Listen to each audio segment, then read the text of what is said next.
All right, let's talk about corporate hype. Today, we're essentially building a BS detector. The goal? To help you see right through those slick slogans and that confusing jargon. We're going to arm you with the tools to tell the difference between what's real and what's just spin, especially in the world of marketing and ad tech. Okay, let's dive in. You've all heard lines like this, right? It's so smooth, so confident, it promises everything. It paints this amazing picture of cutting-edge technology and brilliant strategy, all working in perfect harmony. It's the kind of language that just makes you want to believe it. And then, there's the reality.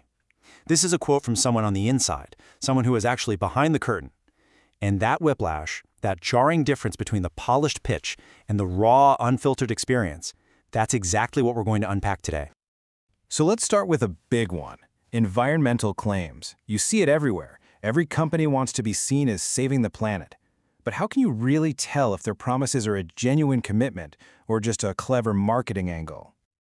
This is the question you have to ask. I mean, it is so easy to slap a green leaf logo on a website, but what does a real sustainability strategy actually look like? Well, turns out there are some pretty clear signals you can look for. The whole thing boils down to looking for proof, not just promises. First off, are there specific measurable targets with actual deadlines? And are they verified by an independent third party? Second, does the company look at its entire impact, or are they just buying some carbon offsets to check a box? Do they actually admit the trade-offs involved? And here's a huge one. Is executive pay actually tied to hitting these green goals? Come on. And if a company isn't transparent about where they've missed the mark, you have every right to be skeptical. Now, this same need for proof, for clear definitions and transparent math, it doesn't just stop with green claims. Oh no. It's just as crucial when we step into the world of ad tech performance metrics. The jargon can get pretty thick here, but honestly, if you ask the right questions, it's surprisingly easy to cut through it. So you see a number like this.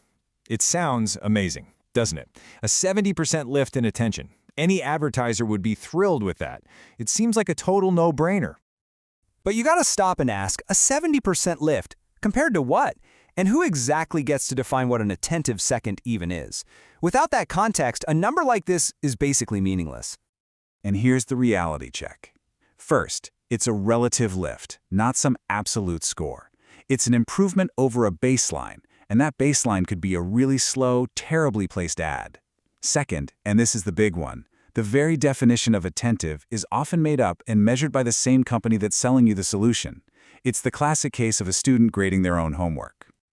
Oh, and here's another one you see all the time. This one is brilliant because it blends high performance with being eco-friendly. It suggests you can have it all, better results and a smaller carbon footprint. It's an almost irresistible pitch. But when you dig in, carbon savings in ad tech usually just means reducing the amount of data transferred for an ad to load. Now, don't get me wrong, that's a good thing, but the actual carbon impact isn't directly measured. It's calculated using a model, and that final number you see, it depends entirely on the assumptions they decided to plug into that model. It's plausible, sure, but it demands a much closer look. Okay, so we've decoded the environmental hype and the performance hype. But this kind of language, it doesn't just exist in a PowerPoint deck. It has a real, profound impact on the people who are doing the actual work. This is where all that spin has a tangible, human cost. Just look at the disconnect here. On the left, you have the pitch, and it sounds fantastic. Innovation, quality, sustainability. But for the employees living this every day, innovation just means churning out work from rigid templates. High-quality creatives means their personal authorship, their craft gets stripped away. And sustainable outcomes? Well, that can hide the harsh reality of being paid 30 to 50% below market rate, which leads directly to burnout and work that's just good enough.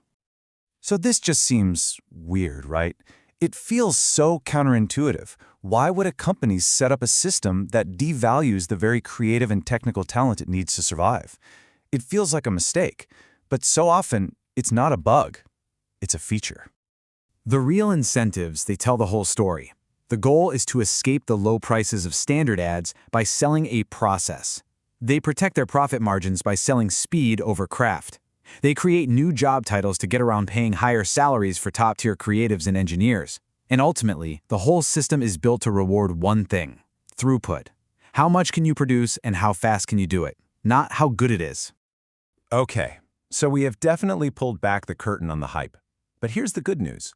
You don't have to just sit there and take it. Let's move to our final section and talk about the toolkit you can build for demanding proof. This right here is the most important mindset shift you can make. From now on, treat every single claim not as a fact, but as a hypothesis. Every time you hear a promise, your first thought should be, okay, how can we test this? So what does that look like in the real world? This table gives you the non-negotiable questions. For every metric, demand the exact definition. For every percentage lift, demand to see the baseline it's being compared against. For every test, ask about the methodology. And for any of those carbon claims, you ask to see the math, the framework, the scope, all the assumptions. And you can build these demands right into your contracts. You can define specific KPIs right up front, insist on measurement from a neutral third party, require a fair test design, like a simple 50-50 split, and definitely include a make-good clause in case they miss the targets. This is how you turn a flimsy sales pitch into a binding commitment. You know, after everything we've covered, the greenwashing, the performance hype, the human cost of it all, it really comes down to one single powerful action. It's the shift from passively trusting what you're told to actively demanding proof.